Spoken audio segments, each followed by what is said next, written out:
Hello friends, welcome to home food recipes.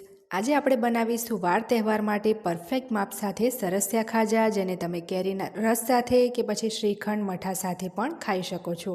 ખાવામાં આ ખાજા એકદમ ખસ્તા અને પડવાળા બને છે। આ ખાજાને ખાઈને બિલકુલ પણ તમને વિશ્વાસ નહીં થાય કે આટલા પરફેક્ટ ખાજા તમે ઘરે બનાવ્યા છે। અહીંયા એક ખાજો હું તમને તોડીને પણ બતાવું છું કે અંદરથી કેટલો સરસ પડવાળો અને એકદમ ખસ્તા છે। તમે જોઈ શકો છો એકદમ આપણો સોફ્ટ આ લેયરવાળો ખાજો બન્યો છે। કેરીના રસ સાથે તો ખાવાની બહુ જ મજા પડે છે। તો ચાલો પરફેક્ટ આવા લેયરવાળા ખાજા કેવી રીતે બનાવવા એ જોઈ લઈએ। તો અહીંયા મેં 4 વાટકી જેટલો મેદો લીધો છે। 4 વાટકી એક સરખી જ લેવાની છે અને મેદાને સરસ ચાળીને લેવલ કરીને જ લીધો છે। 1 વાટકી મેદો જો તમે વજનમાં માપશો તો 80 ગ્રામ થશે। 4 વાટકી એટલે ટોટલ અહીંયા 320 ગ્રામ મેં મેદો લીધો છે અને સેમ એ જ વાટકીથી માપીને પોણી વાટકી આપણે ઘી લીધું છે। ઘી અહીંયા ખાસ આપણે પીગાળીને જ લીધું છે। તો હવે આપણે એક કડાઈમાં પહેલાં જે પોણી વાટકી આપણે ઘી લીધું છે એ ઉમેરી દઈશું। બધું જ ઘી એડ કરી દેવાનું છે અને બધી જ વાટકી સેમ રહે એનું ખાસ ધ્યાન રાખવાનું છે। ઘી ગરમ થાય એટલે એમાં આપણે જે 4 વાટકી મેદો હતો એમાંથી 1 વાટકી મેદો અત્યારે ઉમેરી દઈશું, બાકીનો 3 આપણે રહેવા દેવાનો છે। હવે એકદમ ધીમા તાપે 2 થી 3 મિનિટ આપણે ઘીની અંદર આ મેદાને શેકી લઈશું। અહીંયા જે મેદાનો કલર છે લાલ થાય ત્યાં સુધી આપણે નથી શેકવાનો, બસ આપણે સતત હલાવતા રહીશું અને ધીમા તાપે 2 થી 3 જ મિનિટ એને શેકીશું। જેમ જેમ એ શેકાશે એમ વજનમાં હલકો થશે। તો અહીંયા 2-3 મિનિટ શેક્યા પછી તમે જુઓ મેદો વજનમાં એકદમ ફ્લફી થઈ ગયો છે, એકદમ હલકો દેખાશે। તો હવે આપણે ગેસ બંધ કરી આને એક બાઉલમાં કાઢી લઈશું અને સરસ આ મેદાવાળા મિશ્રણને આપણે પંખા નીચે રાખીને ટોટલી ઠંડુ થવા દેવાનું છે। તો જ્યાં સુધીમાં ઠંડુ થાય ત્યાં સુધીમાં આપણે આગળની પ્રોસેસ કરીશું। તો સેમ કડાઈની અંદર આપણે ફરીથી અડધી વાટકી ઘી બીજું ઉમેરીશું। આ પણ મેં ઉગાડીને જ લીધું છે। જે વાટકી પહેલેથી સેટ કરેલી છે એનાથી જ માપીને બધું લેવાનું છે। તો એ જ વાટકીથી માપી અડધો કપ મેં પાણી ઉમેર્યું છે। અડધો કપ ઘી, અડધો કપ પાણી, સરસ બંનેને આપણે મિક્સ કરીને એમાં એક ઉભરો આવે ત્યાં સુધી એને આપણે ઉકળવા દઈશું। તો ઘી અને પાણીમાં આ રીતના એક ઉભરો આવી જાય પછી આપણે એકદમ ઘી અને પાણી મિક્સ ના થઈ જાય, મિશ્રણ એકદમ સફેદ રંગનું ના થઈ જાય ત્યાં સુધી એને આપણે ઉકળવા દેવાનું છે। એટલે 1-2 મિનિટ આપણે એને હજી ઉકાળશું એટલે તમે જો આ રીતનું સફેદ રંગનું મિશ્રણ દેખાશે। તો હવે ગેસ આપણે બંધ કરી દઈએ અને એને આપણે સરસ ઠંડુ થવા દઈશું। ઠંડુ એટલે એટલું બધું પણ ઠંડુ નથી થવા દેવાનું, મિશ્રણ આપણું થોડું હૂંફાળું હોય એટલું રાખવાનું છે, બહુ ગરમ પણ નહીં ને બહુ ઠંડુ પણ નહીં। તો આ રીતનું થોડું હૂંફાળું થઈ જાય ત્યારે ઘી બધું ઉપર તરવા લાગશે અને બધો મેદો નીચે બેસી જશે, પાણી બધું નીચે બેસી જશે।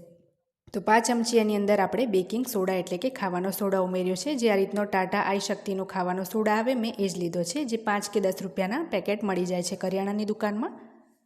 તો સરસ આપણે સોડાને તેલ અને ઘીમાં મિક્સ કરી લઈશું, પાણી અને ઘીમાં, અને સરસ આ મિશ્રણ ઉમેરીને આપણે લોટ બાંધીશું।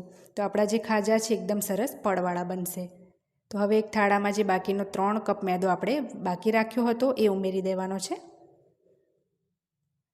હવે આપણે જે ઘી પાણીવાળું મિશ્રણ અત્યારે તૈયાર કર્યું હતું સોડા ઉમેરીને એ બધું જ આની અંદર એડ કરી દઈશું। બિલકુલ પણ એને રહેવા નથી દેવાનું, બધું જ ઉમેરી દેવાનું છે। હવે સ્વાદ પ્રમાણે એમાં મીઠું ઉમેરીને આપણે સરસ લોટ બાંધી લઈશું। જે મેં મીઠું ઉમેર્યું છે એ વખતે ભૂલથી જે ક્લિપ છે એડિટિંગમાં મારાથી ડિલીટ થઈ ગઈ હતી, તો હું તમને જણાવી દઉં કે આટલી ક્વોન્ટિટીમાં 1.25 ચમચી જેટલું મેં મીઠું ઉમેર્યું હતું। ઘણા આની અંદર કાળા મરીનો પાવડર, હળદર, જીરું, લાલ મરચું પણ ઉમેરતા હોય છે। અહીંયા મેં પ્લેન ખાજા રાખ્યા છે, કંઈ જ નથી ઉમેર્યું મીઠું સિવાય। તો થોડું થોડું જરૂર મુજબ પાણી ઉમેરીને આપણે જે રોટલી બનાવવા માટે લોટ બાંધીએ એ રીતનો આપણે મીડિયમ સોફ્ટ એનો લોટ બાંધીશું। એકદમ વધારે કઠણ પણ નહીં અને એકદમ પોચો પણ નહીં, એ રીતનો આપણે મીડિયમ લોટ રાખવાનો છે। તો આ રીતનો મીડિયમ સોફ્ટ મેં લોટ બાંધી લીધો છે, થોડો એને મસળી પણ લીધો છે। હવે આ લોટને આપણે બિલકુલ સુકાવા નથી દેવાનો, તો કોટનનું કોઈ સાફ કપડુંને ભીનું કરીને નીચવી આ રીતના ઢાંકી દઈશું અને 15 મિનિટ એને આપણે રેસ્ટ આપીશું। તો આપણે જે સ્ટાર્ટિંગમાં ઘી અને મેદાવાળું મિશ્રણ ઠંડુ કરવા મૂક્યું હતું એ તમે જોઈ શકો છો સરસ ઠંડુ થઈ ગયું છે। અને ઠંડુ થાય પછી આ રીતના થોડું ઘી જામી જાય તો એને આપણે મિક્સ કરી લેવાનું છે। આ જે પેસ્ટ છે એનાથી જ ખાજામાં સરસ લેયર બનશે। તો સરસ આપણી આ પેસ્ટ પણ તૈયાર છે અને 15 મિનિટ અહીંયા લોટને પણ મેં રેસ્ટ આપ્યો છે। તો લોટને આપણે થોડો મસળી લઈએ, બહુ વધારે આ લોટને મસળવાની જરૂર નથી। થોડો લોટ મસળાય એટલે આપણે 2 હાથથી લોટને જે છે થાળામાં ફેલાવી દઈશું। તો આ રીતના થોડું પ્રેશર આપીને થાળામાં સરસ લોટને આપણે ફેલાવી દઈશું.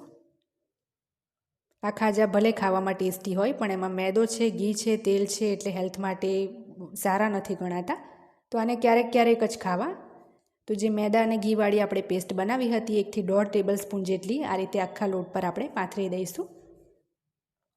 સરસ પેસ્ટ લગાવીને આપણે આ રીતના એક બાજુથી આને ફોલ્ડ કરીશું. હવે ફરીથી લોટને આપણે થાળામાં જે રીતના પહેલાં ફેલાવ્યો હતો એ જ રીતના 2 હાથ વડે ફેલાવી દેવાનો છે. થોડું પ્રેશર આપીને ફેલાવીશું. સરસ ફેલાઈ જાય એટલે ફરીથી આપણે જે 1 થી 1.5 ટેબલ સ્પૂન જેટલી પેસ્ટ જે બનાવી હતી એ લગાવીશું, ઘી અને મેદાવાળી. સેમ આ જ પ્રોસેસ જ્યાં સુધી આપણી બધી જ પેસ્ટ પૂરી ના થઈ જાય ત્યાં સુધી આપણે કરતા રહેવાનું છે. એનાથી જ આપણા ખાજામાં જે લેયર છે, જે પડ છે એ બનશે. તો 1-2 વાર આપણે સિંગલ ફોલ્ડ કરવાનું છે, ત્યાર પછી આપણે ડબલ ફોલ્ડ કરીશું, એટલે કે બંને સાઈડથી ફોલ્ડ કરવાનું છે. એ પણ હું તમને બતાવું છું કે કઈ રીતે કરવું. તો પહેલાં તો આ રીતના પેસ્ટ લગાવી દઈએ. હવે ડાબી જમણી બંને સાઈડથી આ રીતના થોડું થોડું કરી આપણે ડબલ ફોલ્ડ કરીશું. તો આ રીતના હવે ડબલ ફોલ્ડ કરતાં જ્યાં સુધી પેસ્ટ પૂરી ના થઈ જાય ત્યાં સુધી આપણે આ પ્રોસેસ કરતા રહેવાનું છે. તો બધી જ પેસ્ટ પતી જાય પછી આપણે લોટને આ રીતના થોડો જે રીતના પહેલાં બાંધ્યો હતો એમ જ સરખો કરી લઈશું. હવે આ લોટને આપણે બિલકુલ પણ સુકાવા નથી દેવાનો, તો ફરીથી એ જ ભીનું કપડું ઢાંકી દઈશું અને આગળ થોડો લોટ છે ત્યાંથી લોટને આપણે તોડીને એમાંથી લુઆ બનાવીશું. તો લુઆ જે છે આ રીતના થોડા આપણે અલગ રીતના બનાવીશું. થોડું આ રીતના પાછળની સાઈડ ખેંચીને પછી આ લુઓ તૈયાર કરવાનો છે. સાદા જે રોટલીના કરીએ એ રીતના લુઆ નથી કરવાના. હવે આ લુઆને આપણે એક ડીશમાં મૂકીને હાથથી આ રીતના ફેલાવી દઈશું. બહુ વધારે પતલો નથી કરવાનો. આ ખાજા થોડા જાડા જ રાખીશું. ત્યાર પછી આંગળીમાં આ રીતના 5 થી 6 આપણે કાણા પાડી દઈશું, જેથી ખાજા અંદરથી કાચા ના રહી જાય. તો આ રીતના આપણે થોડા તળવા પૂરતા ખાજા અત્યારે તૈયાર કરી લઈશું. અને બહુ સુકાવા નથી દેવાના, એટલે 6-7 તૈયાર કરીને પછી તળતા જવાનું છે.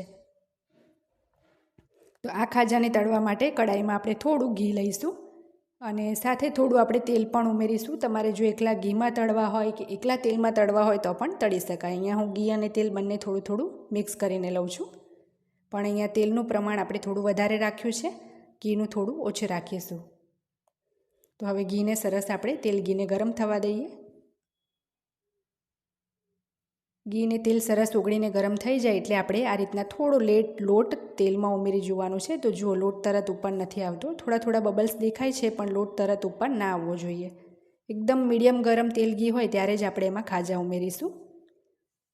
તેલ બહુ વધારે પડતું ગરમ ના હોવું જોઈએ, નહીં તો ખાજા જલ્દી લાલ થઈ જશે અને અંદરથી કાચા રહી જશે, કારણ કે આ ઘણા જાડા બનાવ્યા છે.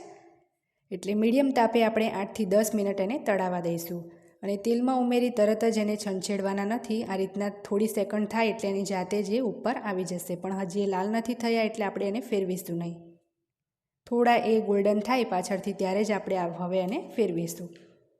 તો થોડા આછા ગુલાબી થયા છે એટલે એને આપણે બીજી બાજુ ફેરવી દઈએ અને એ જ રીતના બંને બાજુથી થોડા ગોલ્ડન થાય ત્યાં સુધી આપણે એને તળાવવા દેવાના છે.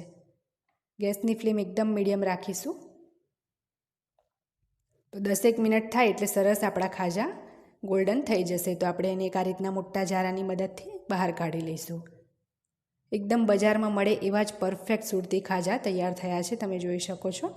તો હવે આપણે એક ડીશમાં ટિશ્યુ પેપર પર એને કાઢી લઈશું, જેથી એક્સ્ટ્રા જેનું તેલ છે એ નીકળી જાય. આ ખાજાને તમારે જો સ્ટોર કરવા હોય તો પંખા નીચે રાખી એકદમ સરસ પહેલાં 1-2 કલાક ઠંડા થવા દેવા, પછી જ ડબ્બામાં ભરવા, કારણ કે જ્યારે ગરમ તમે એને તળો ત્યારે થોડા સોફ્ટ લાગે છે, પણ ઠંડા પડે એટલે એની જાતે જ સરસ ખસ્તા થઈ જશે. તો બધા જ ખાજા મેં તળી લીધા છે. હવે આપણે એક ડીશમાં એને સર્વ કરી લઈશું.